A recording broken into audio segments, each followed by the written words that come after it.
Si las puertas se te han cerrado, recuerda que siempre hay una puerta abierta para ti. Puerta Abierta, un programa con el doctor Guillermo Torres.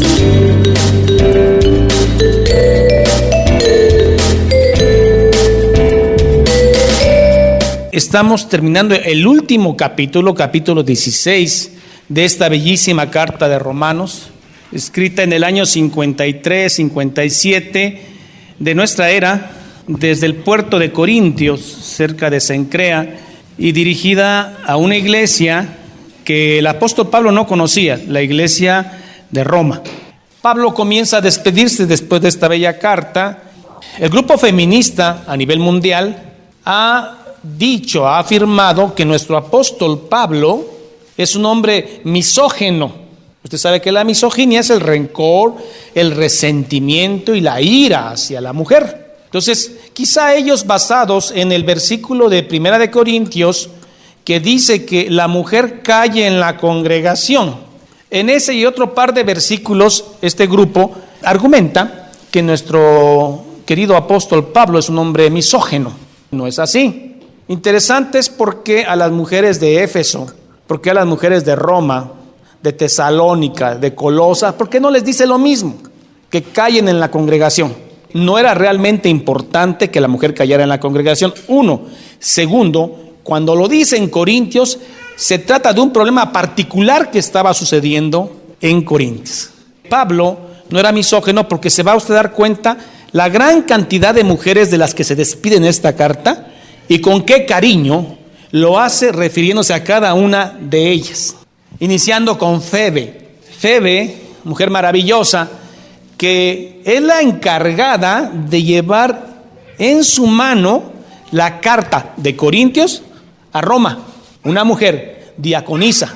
No solo le dice que la lleve, sino la recomienda de tal manera que les dice: cuando llegue a ustedes, denle todo lo que necesita y trátenla como es digno de los santos. Febe era una mujer sumamente servicial para Pablo, como muchas mujeres más adelante. Las mujeres afganas, las esposas de los talibanes, lo que sufren esta mujer. Una niña de primaria, 8 años de edad, toda quemada del cuerpo, porque ella misma se quería incinerar, quemar, por la violencia que sufre en su casa por parte de papá. No lo logró, la salvaron, ya iba al colegio, una primaria, está toda quemada, 90% de quemaduras. De ahí pasa uno a la otra hoja y está una mujer de 22 años de edad, que su esposo se casó con ella, obvio.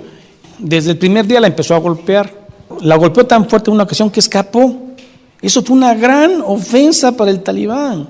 De tal manera que la buscó, la encontró, se la llevó a un cerro, a un monte con otros 3 talibanes, le quitó la nariz, le quitó las orejas y la rapó. Ahí está la fotografía de esta mujer, que ahora está en Estados Unidos, programada para una cirugía estética y de reconstrucción facial. ¿Por qué traigo esta historia, mis hermanos? Porque el mundo antiguo, el mundo de Pablo, era violento con la mujer. Dar carta de divorcio si simplemente no te cocinó bien los frijoles y la mujer se iba sola, y además era un favor.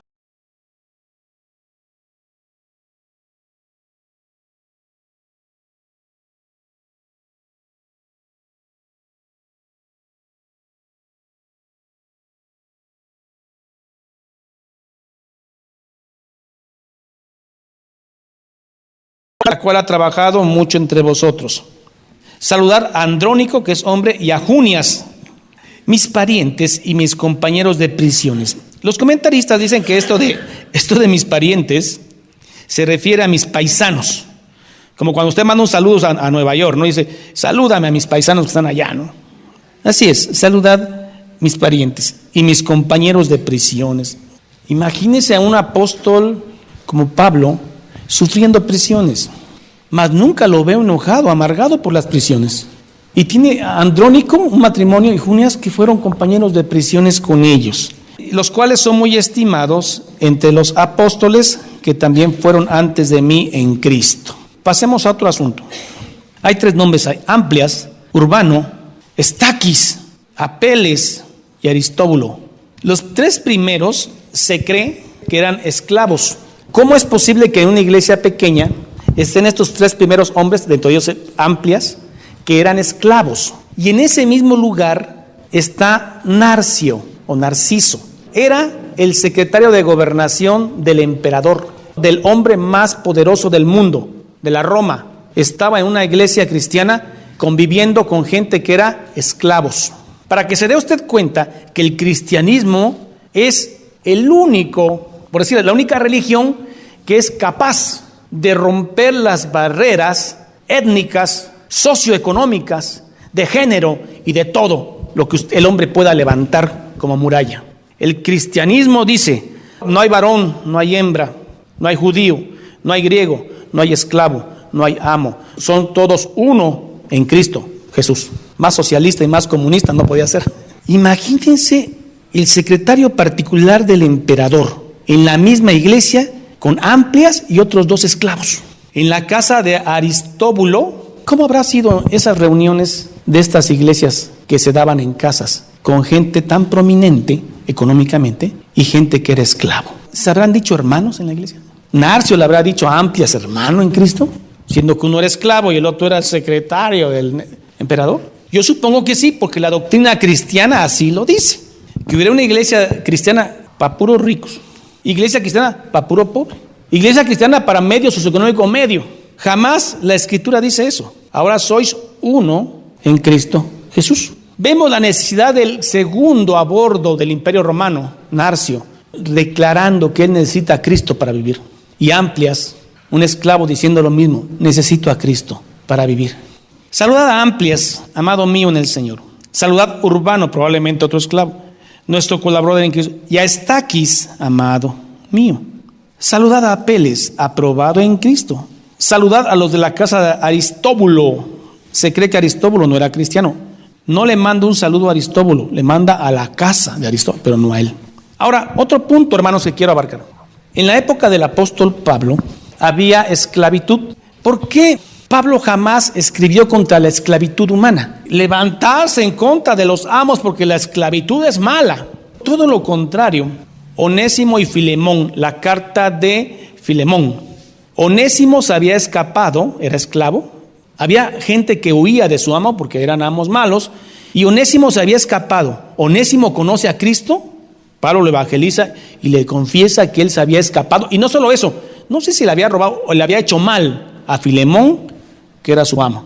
Y Pablo, tan decente con las autoridades, le dice, tienes que regresar, porque él es tu amo. Ahora eres libre en Cristo Jesús, pero él es tu amo.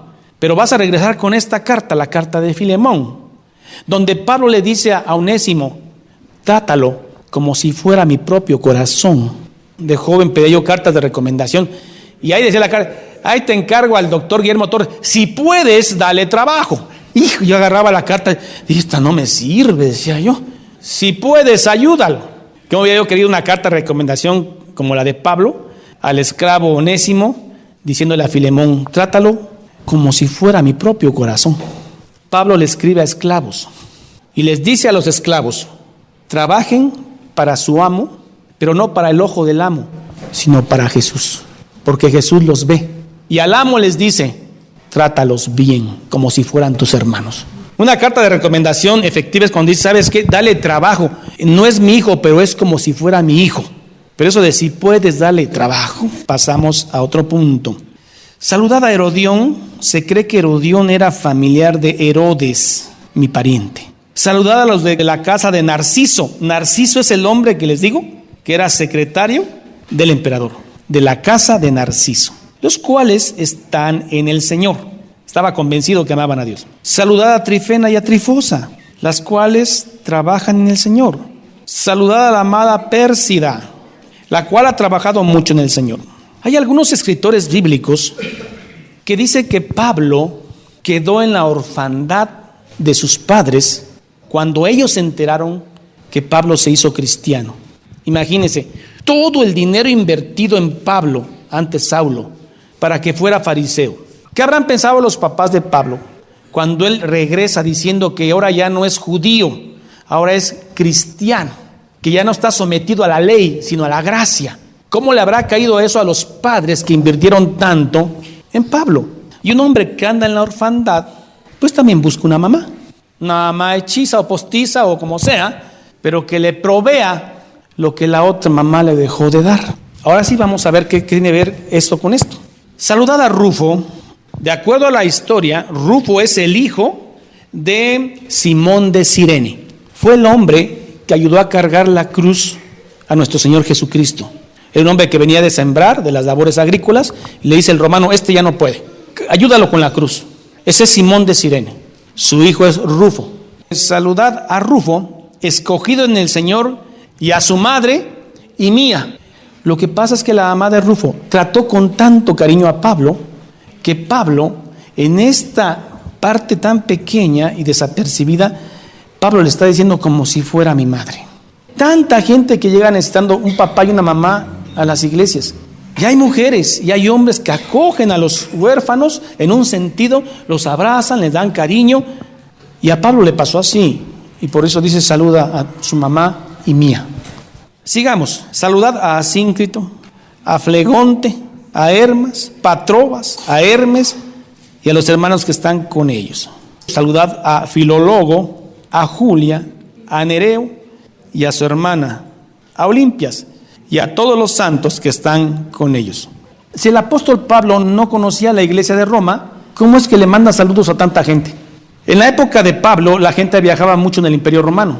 Por eso es que se da esta situación de que aún no conociendo la iglesia de Roma, salude a tanta gente. Verso 16. Saludaos los unos a los otros con ósculo santo en el Señor. Ósculo es un beso, pero dice un beso santo. Ósculo santo, saludo cariñoso que expresa amor mutuo por Cristo. Estás diciendo, tanto tú como yo amamos a Jesucristo. Amamos al mismo Señor. Es el gozo que compartimos. Verso 17. Llama la atención aquí que Pablo hace una advertencia ya en la despedida. En la iglesia de Roma, como en la mayoría de las iglesias cristianas del primer siglo, se infiltraron, como hoy en día, falsos maestros que no enseñaban la doctrina de Cristo, que es el amor, sino enseñaban lo que ellos pensaban que era el cristianismo. Como actualmente hay gente que dice que el cristianismo es motivación personal. Actualmente algunos dicen que el cristianismo es recibir dinero de parte de Dios. Sí, esas son solo añadiduras, pero no es lo central. O también hay gente que dice que Dios está para hacerte milagros y nada más a ver qué se te ofrece. Nada más hay que encontrar el método para pedirlo. Hermanos, Dios es un Dios muy grande, que por su misericordia tenemos lo que tenemos. Es un Dios demasiado grande. Se estaban infiltrando falsos maestros. Y les dice Pablo, una advertencia. Tengan cuidado de ellos, aquellos que causan divisiones, errores doctrinales. Tengan cuidado y apártense. Pero además les dice, en el problema que están teniendo los romanos de falsos maestros, les dice, pero pronto, como ustedes son obedientes, van a obtener una victoria. ¿Y cuál es la victoria? Que Dios va a aplastar a Satanás delante de ustedes. Jesús va a venir cuando Él decida. Pero le dice, en breve, en el problema que ustedes tienen local de falsos maestros, pronto, por la obediencia que tienen a los apóstoles, pronto Dios va a aplastar a Satanás bajo sus pies. Mas os ruego, hermanos, que os fijéis en los que causan divisiones y tropiezos en contra de la doctrina que vosotros habéis aprendido y que os apartéis de ellos. Hermanos, ¿cuál es la doctrina cristiana? Le hemos dicho, el amor. Si alguien está haciendo algo, pero no es por amor, no es cristiano. Debe ser por amor. Si alguien nos quiere apartar de eso, apártense de ellos. Porque tales personas no sirven a nuestro Señor Jesucristo, sino a sus propios vientres. Vientres motivados por el egoísmo y la gratificación propia, como se hace evidente en su manera de vivir pretenciosa, extravagante e inmoral. A sus propios vientres. Y con suaves palabras, no es con groserías, ni es con suaves palabras y lisonjas, es una adulación no sincera. Y engañan a los corazones de los, por supuesto, Satanás siempre usa al ingenuo, al que ignora la escritura, al que no tiene el parámetro bíblico. Porque el que tiene el parámetro bíblico le quieren llegar a contar un cuento y dice, sí, pero no tiene amor. Y el parámetro bíblico es el amor.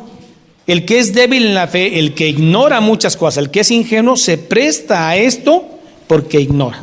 Es fácil presa. El león se va a cazar, gacelas. Y entonces empiezan a correr 10, 20 gacelas.